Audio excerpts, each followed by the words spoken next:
Olá pessoal, meu nome é Rafael Leite, sou professor de História e hoje estaremos começando uma aula falando sobre o ciclo do ouro no Brasil. Essa temática, pessoal, ela foi dividida em três partes. Na primeira parte, estaremos discutindo um pouco sobre as expedições em busca do ouro, no caso denominadas de entradas e bandeirantes, bem como algumas questões étnicas em relação ao segundo grupo. A segunda aula, a segunda parte, a gente vai discutir um pouco sobre o fisco real e sobre os desvios que ocorriam em relação a esse fisco. E por fim, nós terminaremos essa sequência falando sobre revoltas que ocorreram na época do auge do ciclo do ouro no Brasil, ok? Em primeiro lugar, é importante analisarmos que existe diferença entre os dois termos, tanto entre entradas quanto por bandeirantes, ok? Vejamos aqui. O que eram entradas? Entradas eram expedições organizadas e financiadas pela coroa portuguesa, que visavam encontrar ouro e prata dentro do território brasileiro. Observe o seguinte, pessoal, quando a gente vai analisar a história dos países íberos, nesse caso Portugal e Espanha, a gente vai perceber que o grande desejo desses dois países ao chegarem aqui, ou de qualquer país europeu que tenha estabelecido uma colonização na América, todos eles tinham o objetivo de encontrar ouro, de encontrar metais preciosos. Os espanhóis conseguiram encontrar, inclusive, grandes contingentes de ouro e de prata. Para você ter uma ideia, Potosí, que é uma cidade boliviana que foi colonizada pelos espanhóis, lá em Potosí, estima-se que 90% da prata de todo mundo estava lá. Então os espanhóis conseguiram muita prata, muito ouro. É tanta prata que um escritor uruguaio chamado Eduardo Galeano, no livro As Veias Abertas da América Latina, ele chega a citar que daria para construir uma ponte de prata de Potosí até Madrid, da Espanha. No auge, vamos dizer, da exploração europeia, da exploração espanhola na região. Então, o grande desejo de Portugal também foi o mesmo. Assim como o seu vizinho, que era liderado pelo rei Felipe II, estava esbanjando em ouro, Portugal também tinha o mesmo anseio. Só que, diferentemente dos espanhóis, os portugueses não conseguiram encontrar ouro e prata logo a princípio. E tiveram que se contentar com outras atividades, tais como a exploração do pau-brasil e também o cultivo da cana-de-açúcar, que também tinha um valor extremamente elevado na época, viu, pessoal? Para você ter uma ideia, açúcar, no auge do período açucareiro, teve um valor de mercado tão grande que as pessoas chegavam a levar gramas de açúcar para a coroação de rainhas. Essa informação também você encontra lá no livro As Veias Abertas da América Latina, do mesmo escritor uruguaio Eduardo Galeano, beleza? Então, era um dote de rainha, era riquíssimo o açúcar. Só que aí veio a colonização, a invasão holandesa. Os holandeses pegaram mudas de cana-de-açúcar modificada e implantaram essas mudas de cana-de-açúcar nas Antilhas.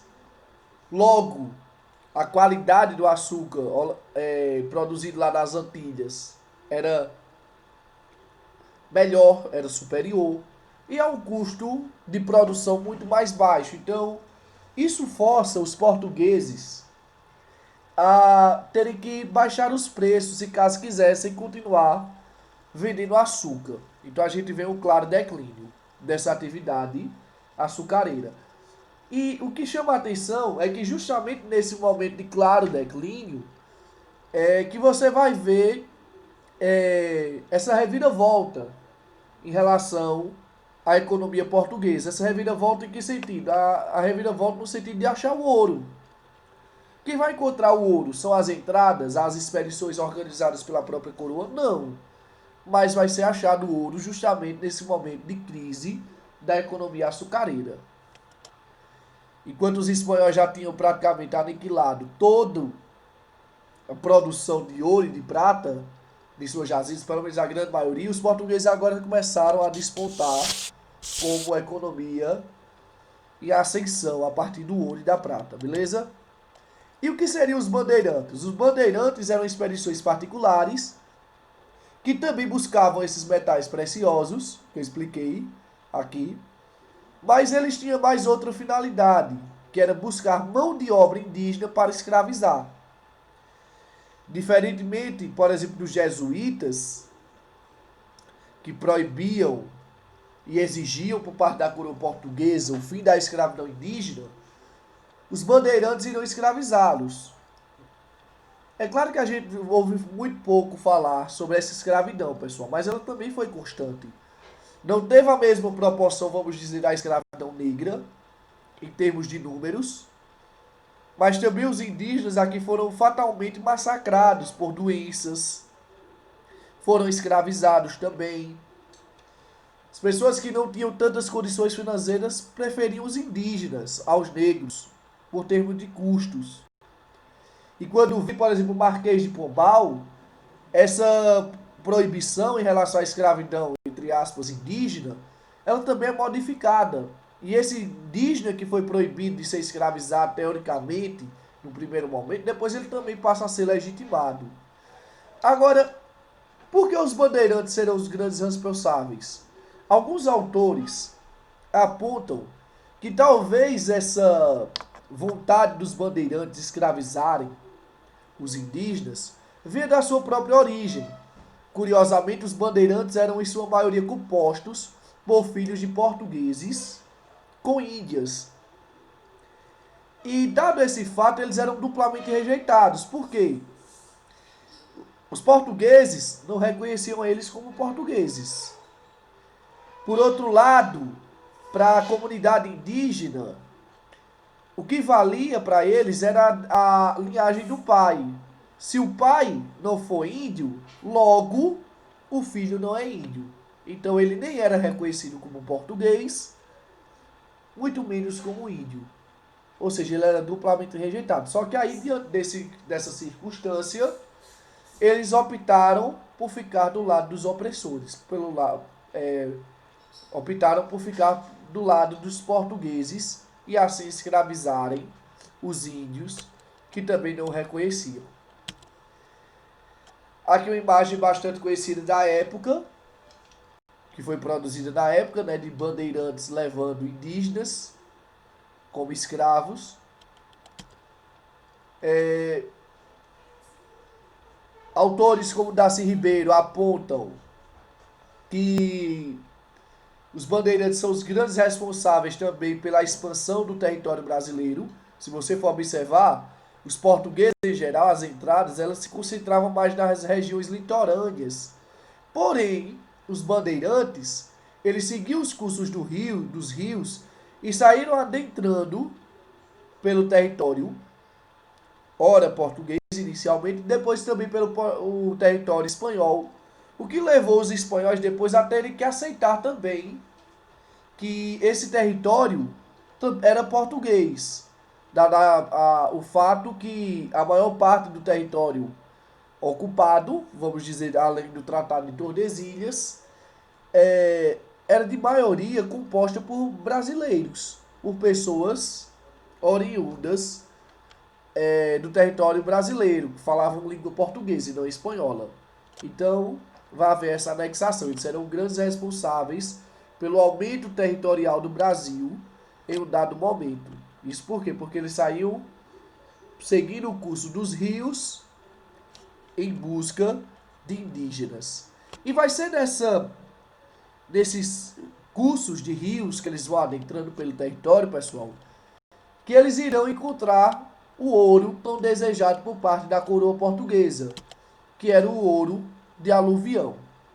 O que é esse ouro? Esse ouro, ele recebe esse nome porque ele é encontrado próximo de afluentes, lagos, rios.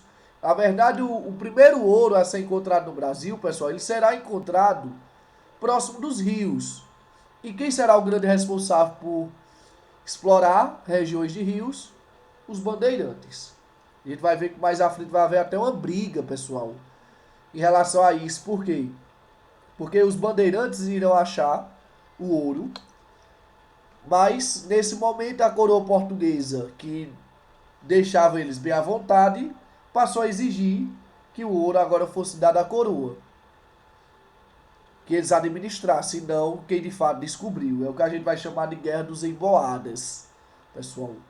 Quem vai sair vitorioso nessa guerra, nessa batalha? Os portugueses, até porque tem uma estrutura financeira e militar muito melhor do que a que existia, vamos dizer, aqui na região.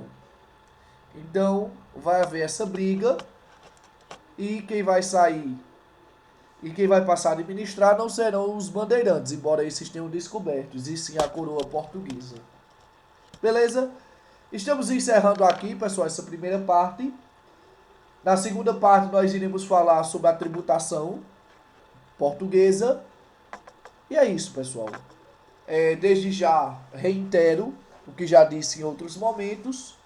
Qualquer dúvida que venha surgir concernente a esse assunto, vocês podem entrar em contato comigo. Vocês podem falar comigo pelo WhatsApp, pelo Instagram, pelo Facebook. Eu estou disponível a tirar dúvidas, a orientar vocês por diversas plataformas, pessoal. Inclusive no próprio Classroom lá, onde nós estamos postando também esses vídeos. Pois é, pessoal. Desde já agradeço por tudo.